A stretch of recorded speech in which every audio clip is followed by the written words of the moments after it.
Welcome to the Properties to Profit podcast. I'm Michael, your host. Excited to share with you my journey from a six-figure job to building a successful real estate business.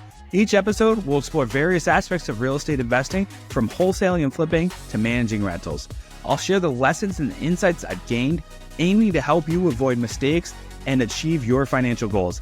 Expect guest experts, valuable tips, and practical advice to guide you on your own real estate journey. Thank you for tuning in. If you find any value in this podcast, please subscribe, share, and follow me on social media.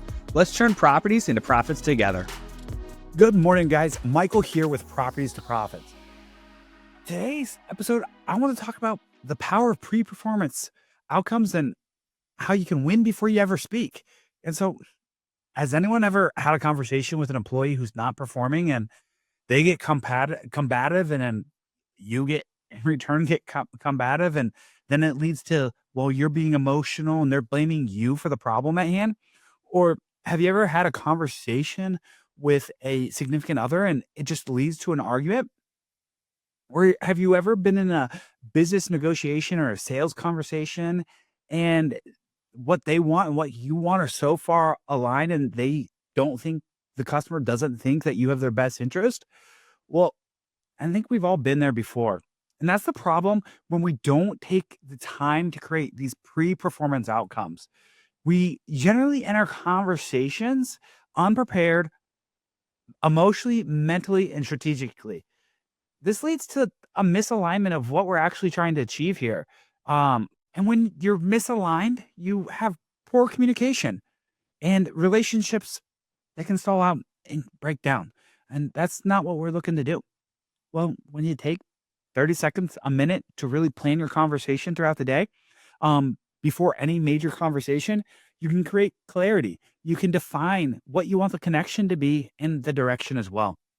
When you walk in with a purpose, it really can change everything. And I really want to take today and help you guys walk through how I do it. We're going to call this the PPO method. How I kind of look at this is just 4 really simple steps before any conversation. You can also use this for any task that you want to achieve to really get your mind thinking for what you want to accomplish and what you want the outcome to be. So step 1 is, what is your intention? What emotional outcome do you want to achieve from this interaction or this activity you're about to do? What do you want this activity or this conversation to accomplish? So step 2 is clarity. Just being very clear. How do you want the other person to walk away feeling, thinking, and knowing? How do you want them to think about you? How do you want them to feel after the conversation? And what do you really want them to know? Energy. How do I need to show up for this? What does my tone look like? What does my presence look like? What does my body language look like? If you define all of those, it's going to help you out throughout the conversation. And 4th, what is the next ideal step or decision coming out of this conversation? So you want to plan for what the next step of the conversation, so no one's left in no man's land, as I like to call it. Everyone knows what the next step is, what's going to make you better, or what the next part of the conversation might look like. And when you do those things and you take 30 seconds before each meaningful conversation, whether it's personal or professional, I'm going to add that you can do this for activities as well. And you take the time to really plan out your pre-performance outcome, and you mentally prepare for it and you jot it down, you can really use these in a lot of different activities: sales calls, interactions with your team, hard conversations with a significant other one or a child of yours. And when you do this and you break down and debrief afterwards, did you get the outcome you were really hoping for? Is there anywhere you could improve on? You'll realize that you're building stronger trust and relationships and alignment with your employees, the sales conversations that you're having, your loved ones. That's going to create greater influence and confidence, which in return, you're going to get less emotional reactivity. Allows you to be a better leader, allows you to predict outcomes and control conversations that move the needle instead of circling around and around. We've all done that. I've found this works because when you're intentional, people can feel it. realize you're the leader and that you've taken the time to really set a standard of what you want this conversation and how you're going to move the needle forward and not waste everyone's time.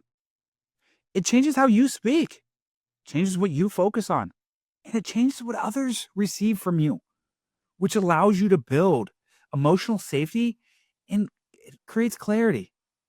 And that's going to lead to better outcomes. It gets really tough to win a conversation that you don't plan to win. People forget emotional clarity is a superpower. And relationships really only start to align when you have great energy and great intent and not just the words. Make this a daily ritual. Use this before every key conversation. Make sure you're training your team on this framework as it will elevate communication, move you all in the right direction, and help you get more deals. Just start now. I've found that since I've started implementing this, my conversations at work are significantly better and more productive. People know what I'm expecting. I'm not getting emotional reactive, and I'm able to accomplish so much more. I've used this going to the gym. What do I want the outcome of this gym? Okay, I'm here to focus on my energy, burn some calories to get in better shape, and build a muscle grip.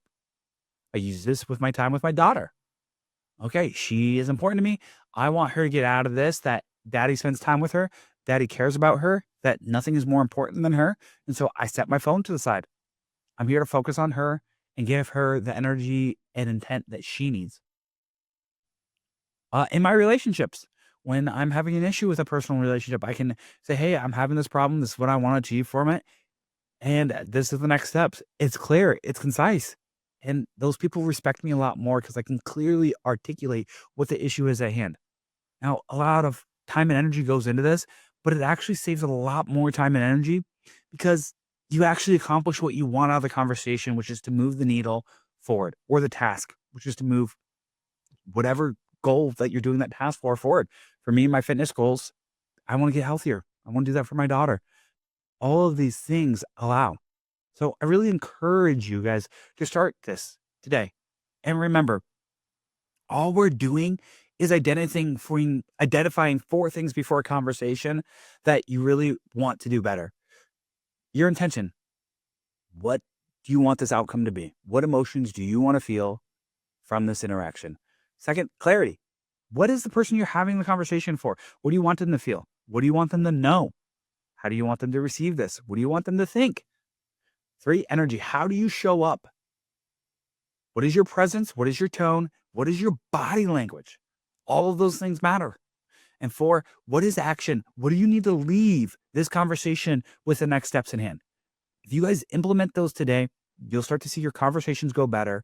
You'll start to see better sales conversations with your team, better management and leadership within your team, and better relationships in your home life. Go ahead and tackle it. I've been using this for sales conversations forever, and I've done pretty well in sales.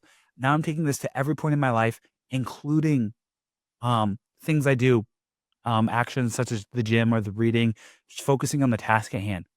And I think you guys will see your lives improve. Give me a follow if you found this information, Real Estate Mike02 on Instagram, or just wouldn't mind sharing this YouTube or podcast, depending where you saw it. Appreciate it, guys. Let me know if there's any other value I can bring you, and hope you have a great day.